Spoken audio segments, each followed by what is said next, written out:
Hello and welcome to Witchy Wellness Radio. I'm your host, Lauren Chalantani, women's holistic health coach and fellow recovering perfectionist. This podcast was created to show you that your body is not in the way, it is actually leading your way.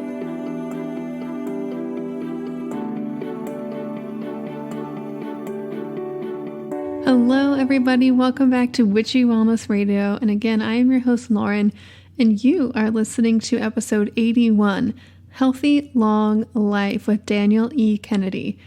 And I'm so excited to bring you the first episode of the latest season, and this season we've got an amazing slew of guests, but today's guest kicking off the season right is Daniel Kennedy, and his philosophy is simple. It's not good enough to live a long and sick life when there's an opportunity to live a healthy, long life. Now, our guest today, Daniel, is a creator and director of Healthy Long Life, a docuseries on Amazon, totally free if you have Prime. And you'll learn more about Daniel in a minute, but he is a healthcare executive, counselor, author, filmmaker, and his passion for disease prevention was ignited professionally while working with thousands of cancer patients and personally by witnessing the cancer and heart-related disease deaths of his own grandmother, uncle, aunt, and father. Through the process of writing and ghostwriting over 15 books on cancer and heart health, Daniel honed the skills necessary to create, write, and direct the 8-episode Healthy Long Life documentary series. His relationships with researchers and clinicians developed over the last 3 decades has given him access to the world's top experts on healthy life expectancy. More on what we talk about in today's show is how Daniel came to create this docuseries on Amazon called Healthy Long Life. Daniel's own story of loss turned into a mission of healthy long living, not only for himself, but to help other people. Stories of stress-free, healthy living, and this does not mean being lazy. Oasis of Hope Hospital. Balance between eating healthy and healthy soul care. Can being in the present moment really impact your healthy long life? So what does the one thing, all of these blue zones, which are high populations of people over 100 years old, all around the world, all have in common? And how your healthy choices you make today impact generations to come. And so much more. I don't want to give anything else away. I want you guys to jump into the episode. Please enjoy episode 81, Healthy Long Life with Daniel E. Kennedy.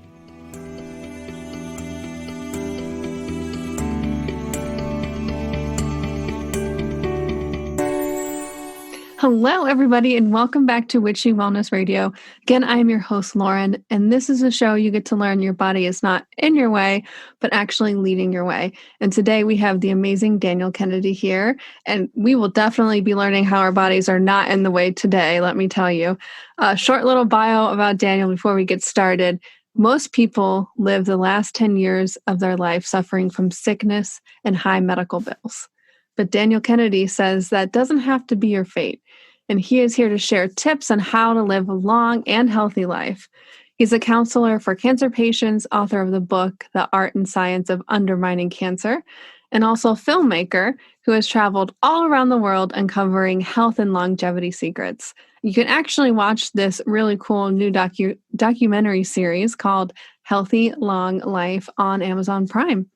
And when we're recording this is still in 2020, but early 2021, there'll be new episodes, if you will, parts of the docuseries that will be released. I'm so excited to talk all things healthy long life. Welcome to the show, Daniel. Well, Lauren, it is such a pleasure to join you today. And we get to talk about stuff that we love, but honestly, underneath that is the love of people, and I really don't care what your political party is. I don't care whether you voted or not for the incoming president. I don't care what religion you are, where you come from. If you've got a pulse, I want to help you live a healthy, long life. Yep.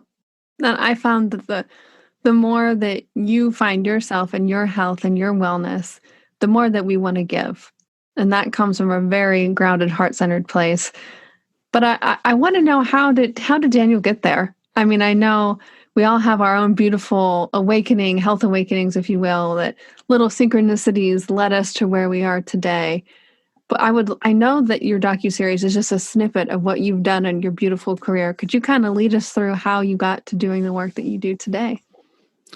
I have two primary motivations behind filming Healthy Long Life. One is a professional motivation, but it really started with a personal motivation. So let's go back to when I was a little kid. My grandmother died of ovarian cancer. My grandma Kennedy, she died of ovarian cancer when I was 8 years old. My grandfather did live a long life, but he has Alzheimer's. So the last 15 years of his life spent, I was visiting him and I would share memories with him, and he'd smile very lovingly and he'd just say, "You don't say," because he didn't remember, but he still enjoyed the visit. My grandparents had 3 kids. My Uncle Roger was the eldest. My dad was the middle child, David. And then they had a baby sister, which was Patricia. Uncle Roger died of pancreatic cancer. My dad had renal cancer, but survived because the tumor was encapsulated in his kidney. They removed it, and he went on to live another 22 years, which was great. But he died last year of congestive heart failure. But still, 2 out of 2 kids had cancer, just like mom. Well, last June, early June, Aunt Patricia died of stage 4 melanoma. And I was driving up from San Diego to her home in Laguna, and I was bringing her, fresh blueberries and green juices, and mostly just loving on her as much as I could. So Patricia never did have kids, but between Roger and David, now everybody's like part of my family because we're on first name basis, right? And they had 5 kids, including me. I'm the youngest of the 5. So the eldest cousin, David, has cancer. It's in remission right now, but he's dealing with cancer. His sister, Sherry, does not have cancer. Sean doesn't have cancer. My sister, Carmen, does not. I don't have it. But imagine that grandma dies of cancer. Her 3 kids have cancer, and the first of 5 cousins have cancer. And I'm thinking, this is not what I want to pass on.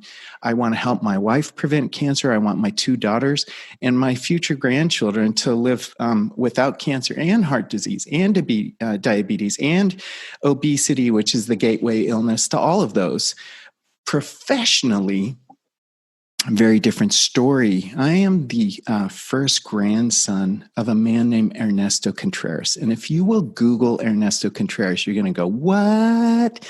That is the guy who started alternative cancer treatment in Mexico.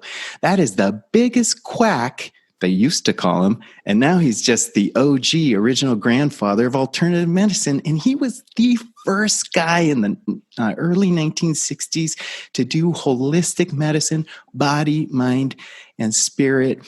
And I've been running his hospital since 1993, so for 23 years. And I'm a counselor. Technically, I am a psychosocial oncology cancer counselor, specialized in cancer. And I've counseled thousands and thousands of patients. And it's been very emotional for me and heartbreaking and rewarding. And I realize, all of these patients, they just share their burden. They're like, I don't want my loved ones to have cancer. What are you doing on the side of prevention? And I said, I'm going to get off my duff and I'm going to tour the world and I'm going to see, do we really have to be a victim of our genes? Or are there things that we can do that can override genetic tendencies toward disease? And that is my professional and my personal motivation.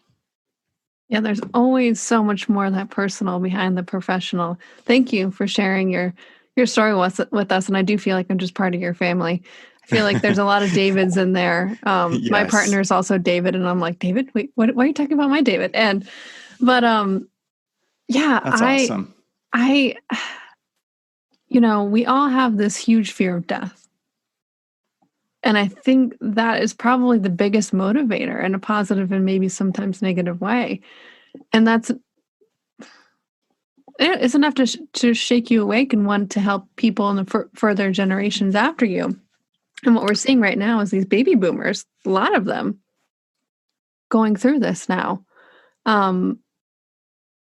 What, we get this gloom and doom, and if you look around you, especially right now with COVID, everybody's just the COVID-15 or whatever they call it, not eating as healthy, not taking care of themselves as well as they might I have thought it was the before. COVID-20. I thought it was I the don't know. 20, I'm thinking freshman pandemic pounds. 15 or whatever it is. I don't know. No, I mean, it might be 15 for you, maybe 20 for me. No, I'm joking. But, I'm going to go off a script just a little bit. I'm going to digress away from healthy long life. yeah. And address your statement. People are really afraid to die. Mm-hmm. And, you're probably way too young to remember this, but there's this amazing movie called Patch Adams that's starring Robin Williams. And it's about this doctor who was using laughter as medicine. And the real Patch Adams was a really good friend of my grandfather, Ernesto Contreras. And Patch, said, Ernesto completely influenced me in medical school to change toward using laughter therapy and holistic. And I'm like, my grandpa inspired Patch. That's crazy. And so I asked Patch, because he invited me over to his apartment in Arlington, West Virginia. And we were sitting on the ground because he doesn't believe in spending money on furniture. He had a fax machine on the ground, and he would only write letters by fax machine. So I said, Patch, what would you say to patients at my hospital? Because, people are afraid of dying. And he said, death? Why is that a tragedy? Death is to be embraced like birth is. The real tragedy is the death in living. And people are going through life like zombies, and they are not taking a moment to drink lemonade and hold it up and say, thank you, universe, for this delicious lemonade. And it challenged me. And I was thinking, wow. And so I carried that forward. And as I'm going around the world, one of our stops was the Blue Zone, Sardinia, that has more men over the age of 100 years old than any other place in the world. And in fact, many women over the age of 100. And so I was asking, this one gentleman who was 96 years old, we go into his bar where he works every day. He also grows his own food on the family farm. And since we were in the bar, I'm like, yeah, serve it up. So this, sweet old Sardinian Italian man makes us the best espresso coffee, made with love. And I'm like, how do you do it? And he's just like, every morning I wake up and I pray to God for the blessing of a good day. And I embrace my family and I work. There's never a day that I don't work. And he was just chilling. He's in his 90s and he's working and he's relaxed and there's no stress. And I flash back to Patch and I'm like, now this is a man named Adolfo Melis. This is a man who's wide awake and he's not missing any moment. And later his son came in and his grandkids came in and his little brother who was 92 years old. And then they showed us around. They had this plaque up on the wall from the Guinness Book of World Records. And they had been recognized for having if you added up the ages of brothers and sisters that were living at the time, it was 832 combined years. And it's like, this is crazy. So they had like a sister that was 102 and a brother that was, this is like, wow. But they were all together and they were working together. The brothers and sisters all lived in the same little town there. And so, I realized that one of the keys to living a healthy, long life versus a long life. You can live a long life and be very sick like my family, or you can live a healthy, long life like the Melis. And one of the key things to that is that they had their spiritual connection and they had their connection to family and friends. And their social network had zero to do with the horrible social media that we use. I say horrible because everybody's just bickering there. All I am saying, just give peace a chance. Oh my goodness, 100%. And I think of, this quote my dad used to tell me while I was playing sports growing up, are you playing to lose or are you playing to win? Are we living to die? Are we living to live? And yeah, absolutely. And, I'd say back to your dad too, is like, are we playing to win or playing to lose or playing to win? Or are we just playing? yeah, we're just playing. Yeah, I mean, can't we just play? So exactly. No, I'm totally with you on that one. Yeah, I think that's one of the longevity secrets, if we're being honest. Play to just play. If we can, in my workplace, I work at a Waste of Hope hospital, and we're treating patients with cancer. We try as a staff to laugh throughout the day, and we try and make it contagious, and we invite our patients back to life. Because when people get diagnosed with cancer, they just think it's a death sentence. Many people do, and they stop living. And we're like, whoa, hey, ho, no, let's live.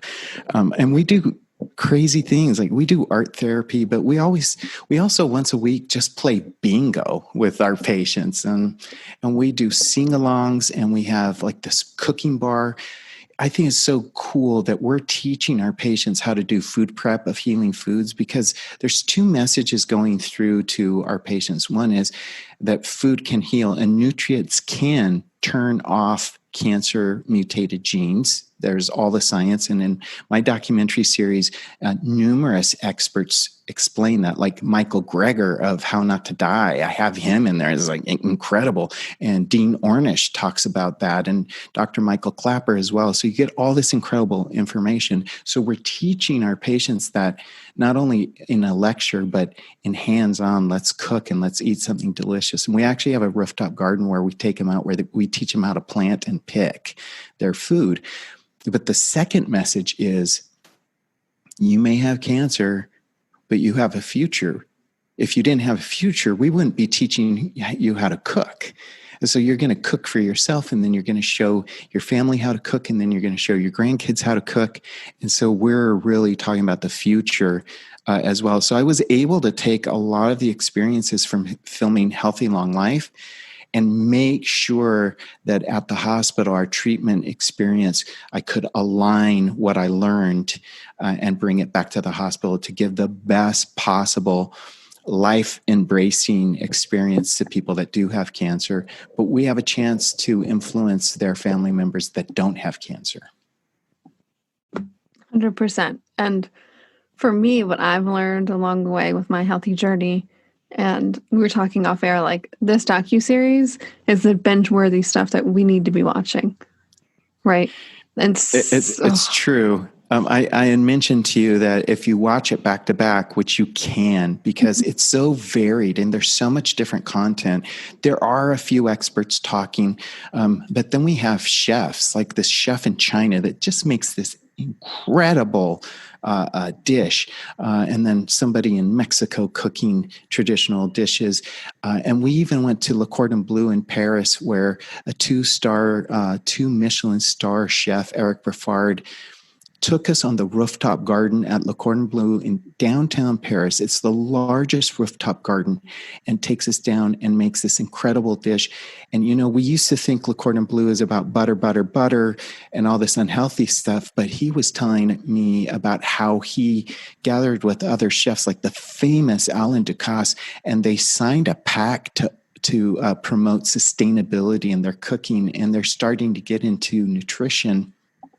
We had all of these varied experiences, and we filmed like this traditional dance in India with these beautiful three instruments playing while this dancer was interpreting. And I found out later that we were literally in a Bollywood studio. I didn't know it till we were there, because it was like some shack behind another. But I mean, even studios in Hollywood there's lots of little holes in the wall, right? So you can watch it like back to back, and it's almost 5.5 hours. But we filmed 110 hours. So you can imagine all that we really learned. So we still have a lot more to share, but we held ourselves to 8 episodes in 5.5 hours. Wow, that is concise. Yeah, it's like really distilled, Yeah. so you get the top stuff, and you binge it because it's all great stuff. We cut 105 hours out, leaving you just the absolute best of the best. And I will have to say, as a follow-up to that, if you get inspired by what somebody has to say in that show, what Daniel has with his company, his hospital, follow up. Read the book, take the course, get a coach, whatever you feel called to do, take that inspired action, because for me, that's where intuition, speaks to me. And I was telling Daniel off air, I think I watched, Food Matters, all those different documentaries years ago, Super Size Me, and that's where it led me here today. Like, you never know what those little steps take you now, 5-10 years ago, or 5-10 years ahead from now. And what I've also learned is, just because I'm eating, and this is a phrase I use, is just because my body's weight in kale, which used to be, the godsend of superfoods for a while, doesn't mean I'm actually going to feel better. What's equally as important and what I've found is nourishing your mind, body, and soul. And if we're still stuck in that state of fight or flight, and we're eating healthy foods, they might help to an extent, but we need to learn to go inward. And you kind of spoke with the Italian village and the siblings that had the over 830 some combined years, that spiritual aspect. But, all it boils down to with me is just to be present, and before we eat a meal, we just take a few seconds in our household and just breathe, close our eyes, and take at least 3 to 5 deep breaths, and just slow down. And it can be that simple, really. I mean, I have so much to just reflect back to you. I don't even know where to start. I sure you do. you touched on a few things that are really central to our docu-series and also my belief system. But the first thing I want to talk back about is, you said follow up. If you're inspired, follow up. And I had that in mind. So I built out the website, healthylonglife.com, same name as our docuseries, same name as our free cooking app for iOS and Android, Healthy Long Life. So healthylonglife.com is there as a resource. And I have a button that says personalities, and it gives the bio, but it also gives the link to the website or the social media of every single person that appears in the documentary series. So whoever you connected with, go to Healthy Long Life and you can literally connect with them. And as I was, going out around the world, I made this kind of filmmaker pact with myself, which was, I'm not going to preach my truth and my reality. I'm going to document what is out there, and I'm going to serve up to the viewer the variations of what I found, even some conflicting information, because I trust that you, the viewer, have a brain and you will engage it and you will make your own decisions. And, you're going to go to this Healthy Long Life buffet of a documentary series and choose the things that your intuition says, that's for me. I really believe that we all have some different needs and we all come into a different balance. And so that I wanted to do that. And I thought, but people are going to need to follow up. I don't think that my docuseries is going to change anybody's life radically. That's not my aspiration. My hope is that it will give you a little nudge to go look for yourself and find your answers. I found my answers. I share them in Healthy Long Life. And I give this outstretched hand saying, hey, you're welcome. Come see what there is. What does your intuition tell you? Link onto my website and find more resources. The other thing I was going to tell you is, I did have my kale today and I did feel better. Me too. Me too. Full disclaimer. It's part of it. And what you were saying about, being present and in the moment, it takes me to our episode in Japan. And, in the spirit of full disclosure, I'm what's called a born again Christian. And one of the most touching and inspiring interviews that I did was with the deputy chief Buddhist priest in Kyoto, whose family for 5 generations was caring for this temple. And I was with priest Takafumi, and we connected so well. And he was talking about being present. But as a whole in the culture, like you were talking, before you eat, you take a moment. In Japan, nobody digs right in. We see Americans always think that this means thank you. Well, that is only true in India. Nobody in Japan does this to say thank you. Never. So you just learned that, right? Well, let's see. If this is a podcast, you got to hear it. Okay. I did the praying hands in front of me in a bow. That is thank you in India. It is not in Japan, but there is one moment that they do that in Japan, and really only one moment. And that's right before a meal. And they express their gratitude, and they have the praying hands, and they bow, and they say "itadakimasu," which means thank you for this meal. But it's kind of like a blessing as well. So they take that moment. And I think the thing that the priest in Kyoto said that was the most important is, especially Westerners, we're always labeling things as good or bad.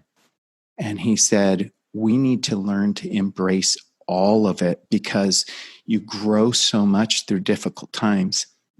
He wasn't saying that there wasn't bad times, but he said we should just learn to appreciate them just as much as the easy times. And so that's really important. When I first started filming, I had a working title that was different. This documentary series was not named Healthy Long Life until about half of the way through. I started out because I'm like really huge fan of all things whole food, plant-based. I mean, I am a fan of Dr. Caldwell Esselstyn, and I'm a big nerdy, dorky fan of T. Colin Campbell, who wrote the China Study.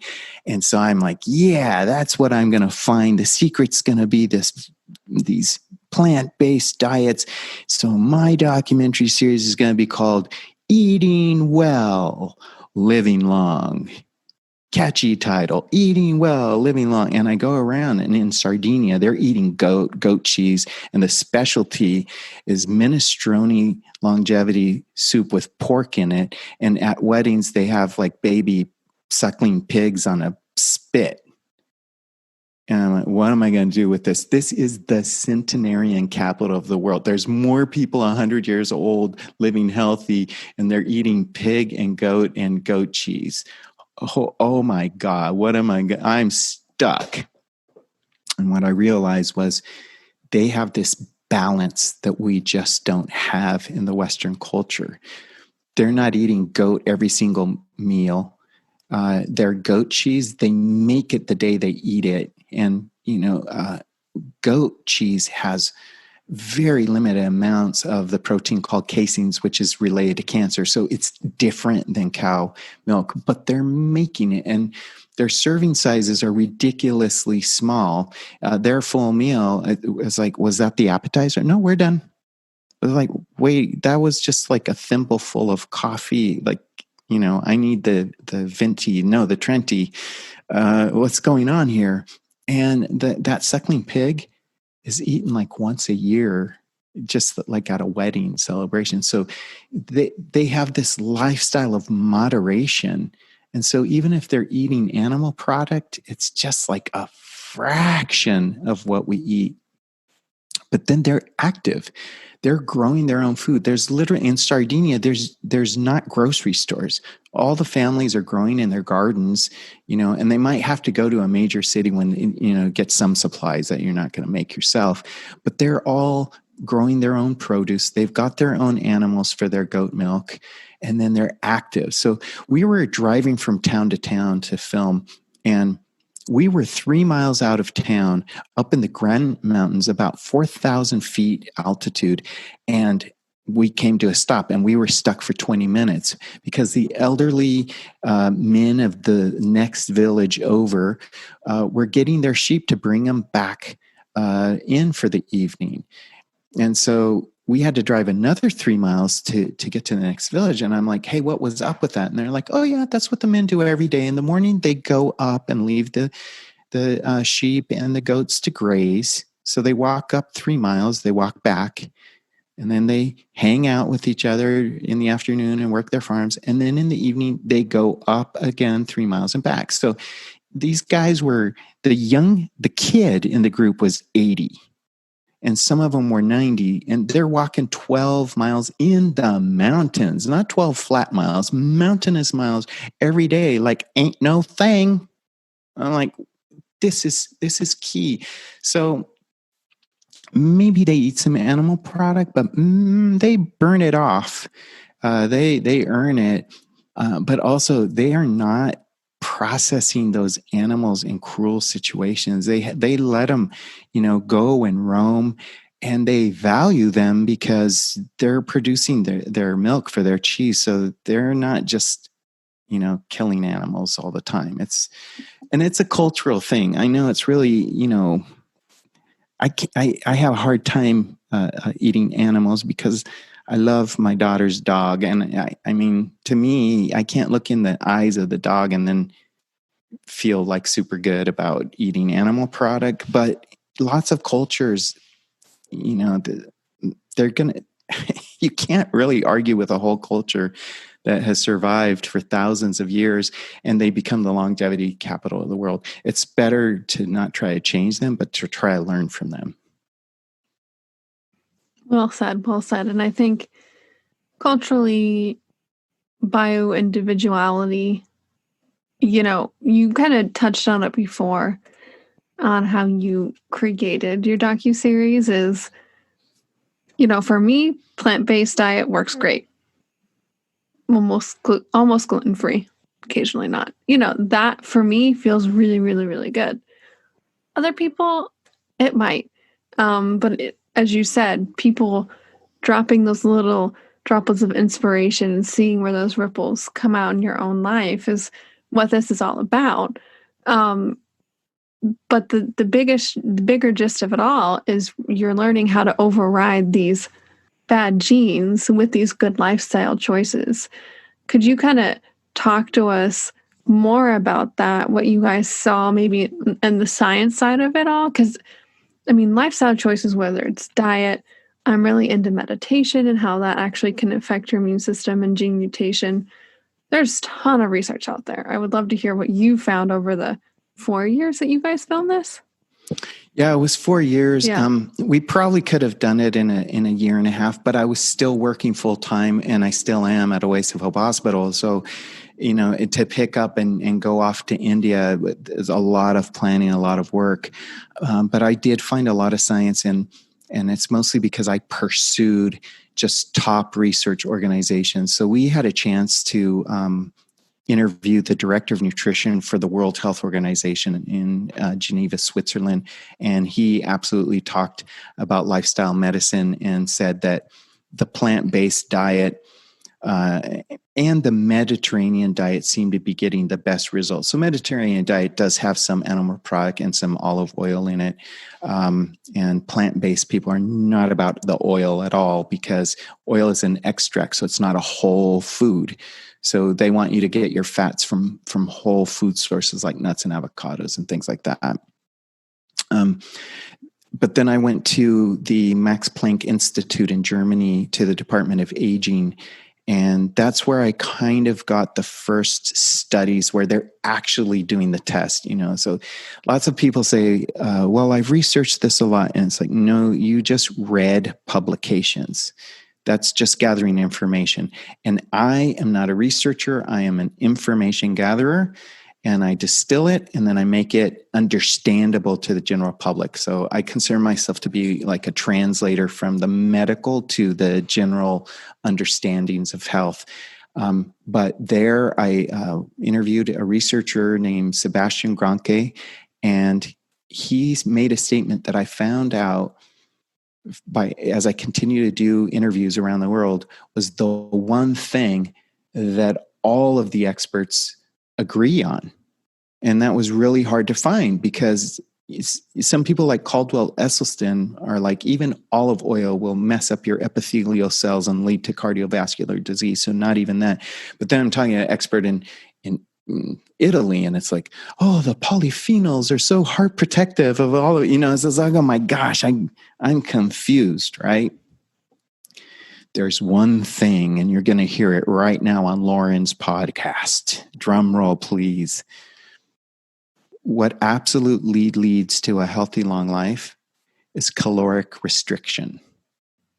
And so I want to really say, well, what is caloric restriction? First, it's eat less. But, there are proponents of health that say you don't have to eat less. You can eat vast amounts of foods if you're eating the healthy foods. And I'm like, yeah. And that does not negate what I just said, caloric restriction. Because if you eat a cup full of donuts and you eat a cup full of kale, you're still eating a cupful, right? But it's just like, what weighs more, a pound of bricks or a pound of feathers? And people are like, a pound of bricks. No, it's a pound. They're both a pound. All right. So the kale and the donuts, they're both a cup. But the kale, a cup of kale is, if it gets over 25 calories, that'd be a lot. That's some good kale. You got to share that with me. But about a cup of donuts, you're few hundred calories, probably 600 to 700 if it's a good donut. If you're eating the healthier foods that are low on the glycemic index, you can have very sizable meals, but your calories are very low. And we can live on a lot less calories than what's preached. We've been raised that we have to have 2,000 calories a day, but the average person really can do quite well under 1,500, and you feel lighter. Now, you talked, and I know it's really important to you, Lauren, about your emotional health and your spiritual well-being. The crazy thing is that all starts with your diet, because your gut is the manufacturer of serotonin. And so depression doesn't really start in your brain. Depression starts in the gut. And if you don't have a healthy microbiome, you're going to find yourself feeling depressed. And if people say, well, your depression's all in your head. No, it's not. It's in your gut.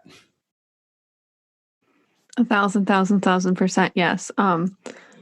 I also, what I found, I don't know if you found this too, is with the restricted calories, it's also the intermittent fasting. And I find all different types of fasting, that concept really interesting. What researcher, I guess you are the translator between communities, did you find on that?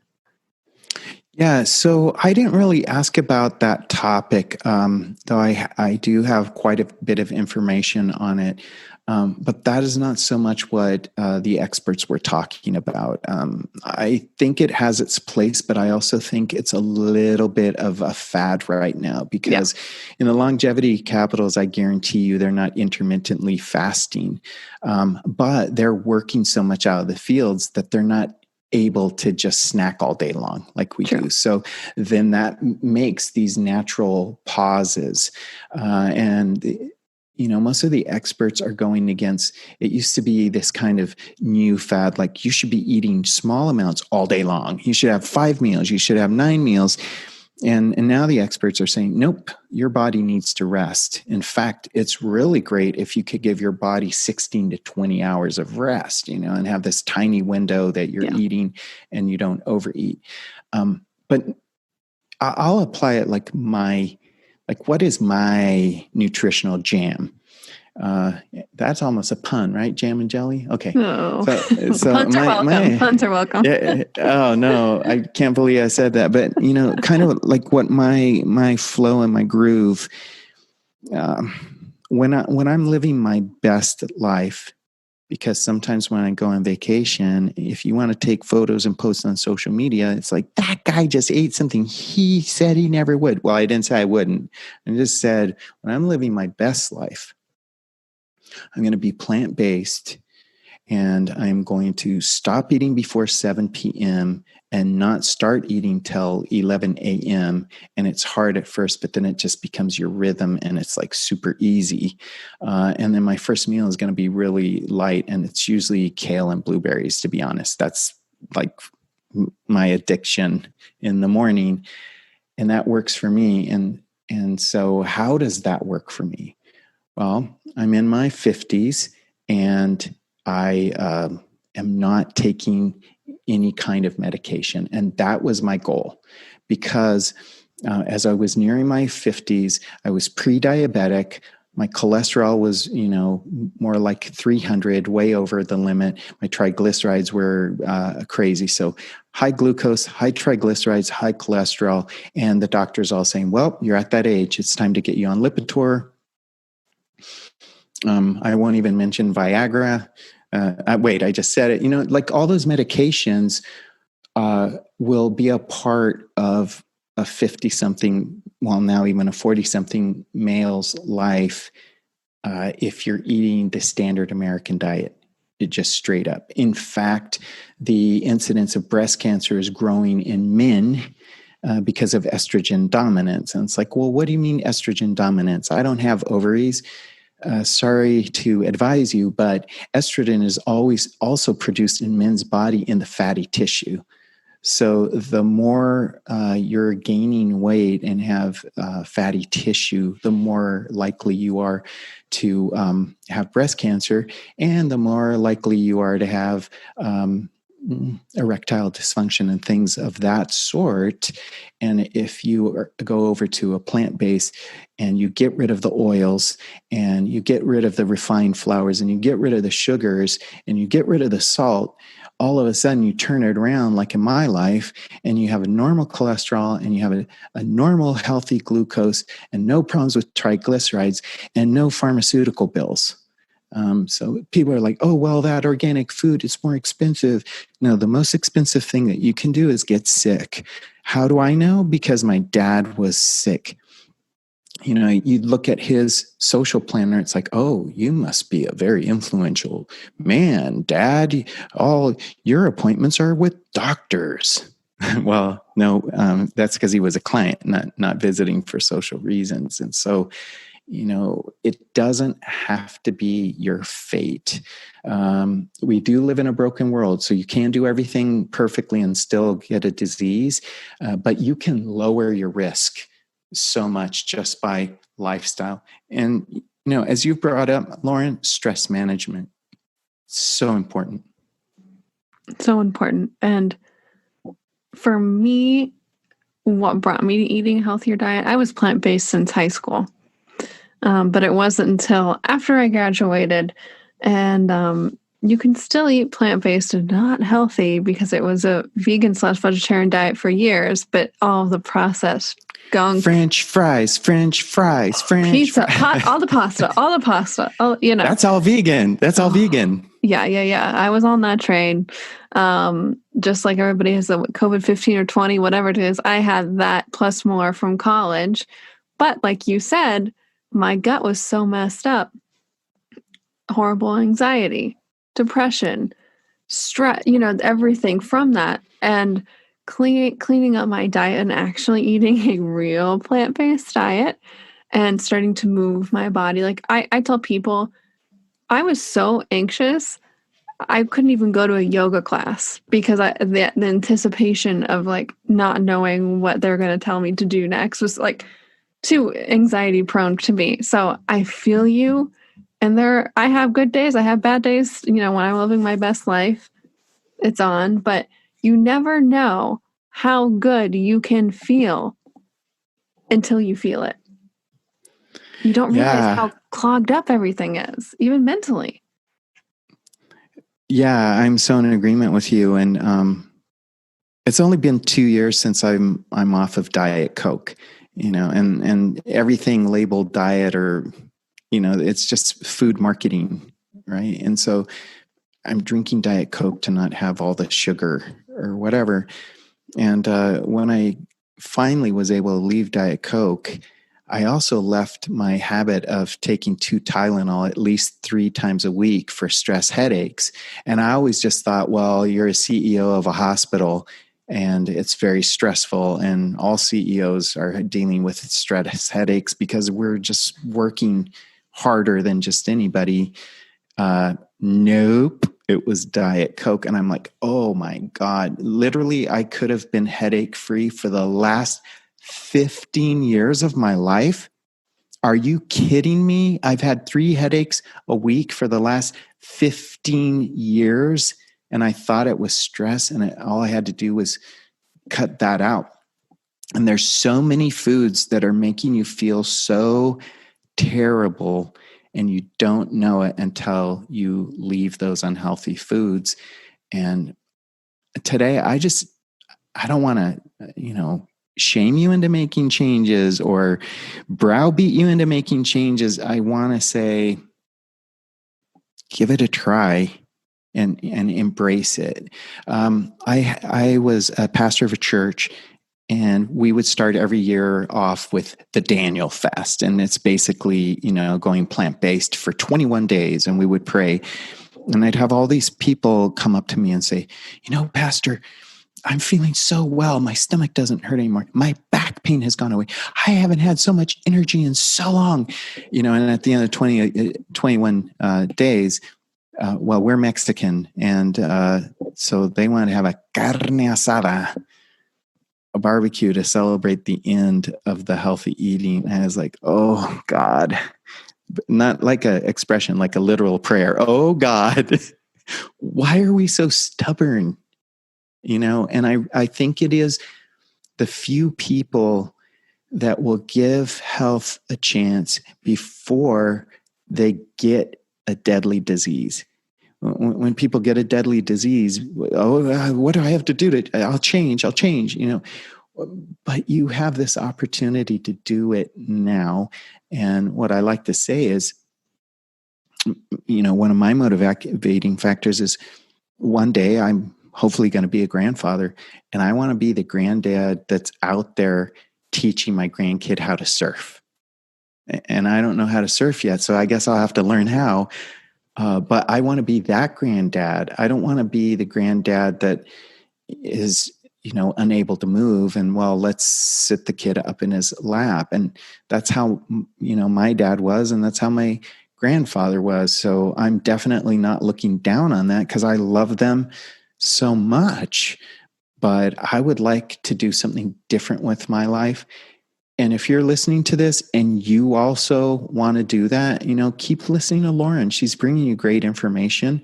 And if you want to visit my website, healthylonglife.com, you can go there, and there's a button that says watch now. It'll take you right to the documentary series.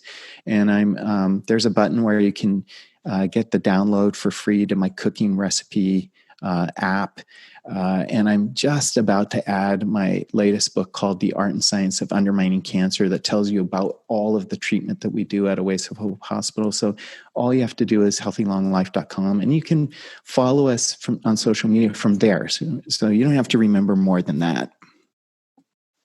And I'll be linked in the show notes. Easy peasy, one click. That is, the beauty of the interwebs that we have today. It is. And there's just, I am about the same age as the internet, late 80s baby.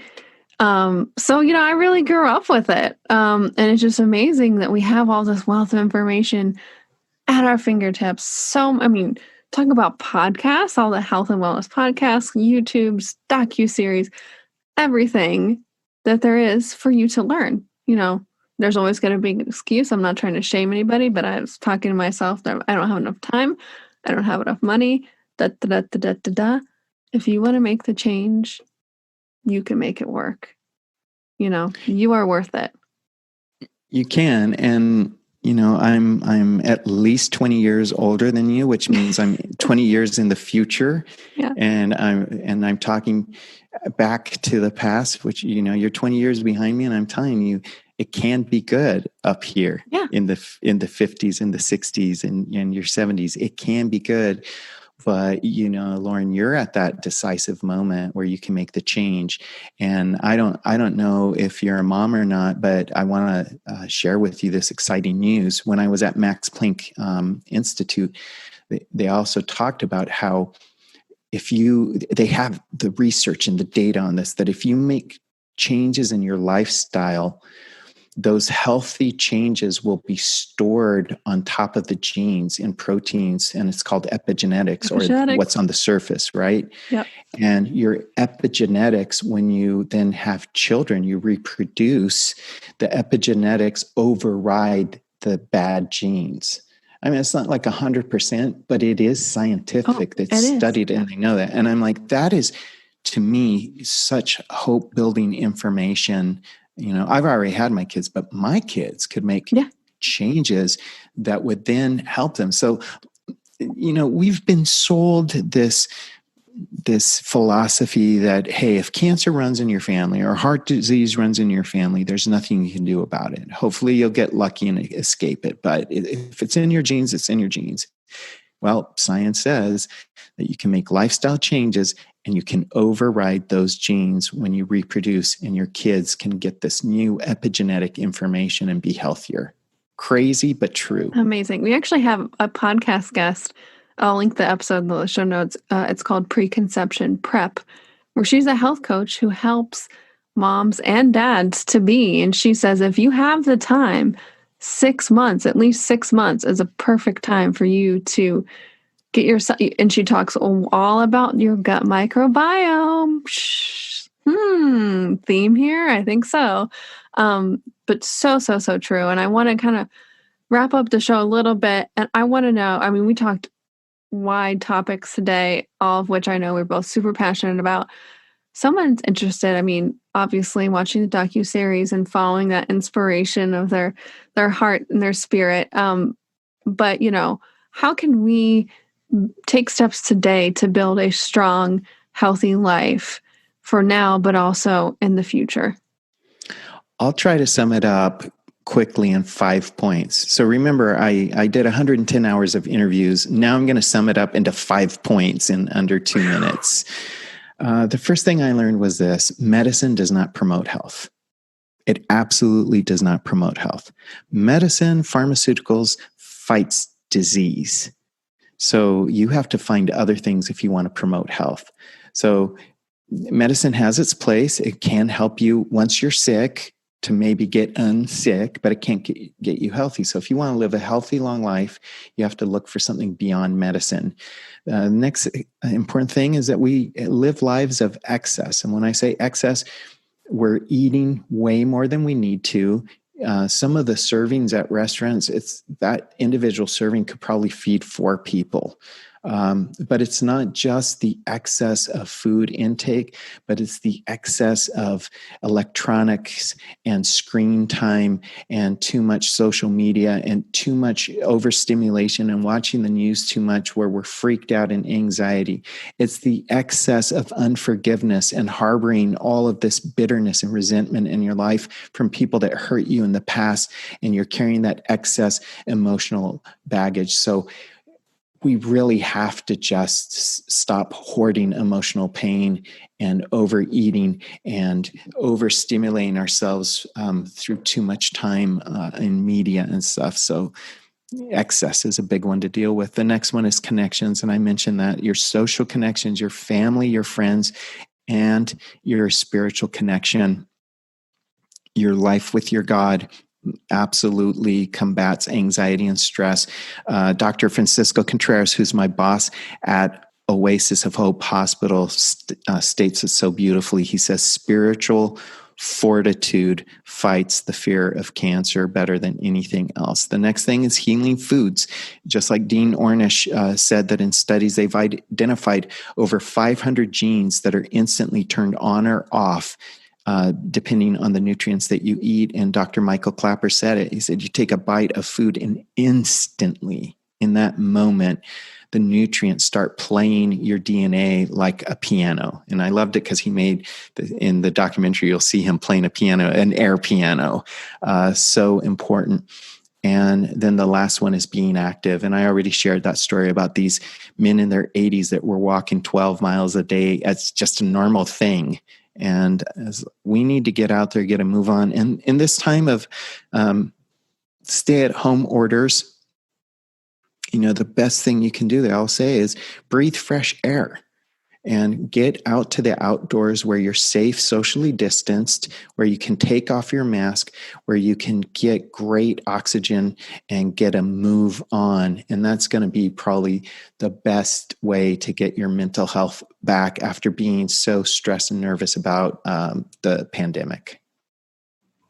Amen. And I have to say, side story, we got a dog over the pandemic. She is adorable, almost a year and a half old German Shepherd mix, but she has so much energy. And it just occurred to me, some days we walk over 12 miles and my body's tired and I'm like, holy crap. And that's just flat pavement, sometimes grass.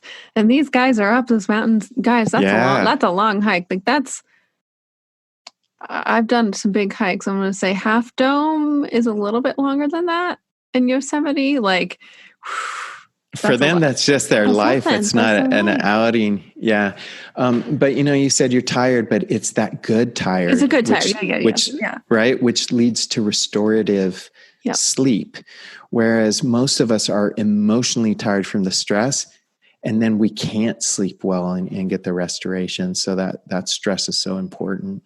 That's very, very true. Oh my gosh. I could talk to you for hours, Daniel. Thank you so much for coming on the show. Was there anything you wanted to wrap up in a nice little bow before we close out the show for today?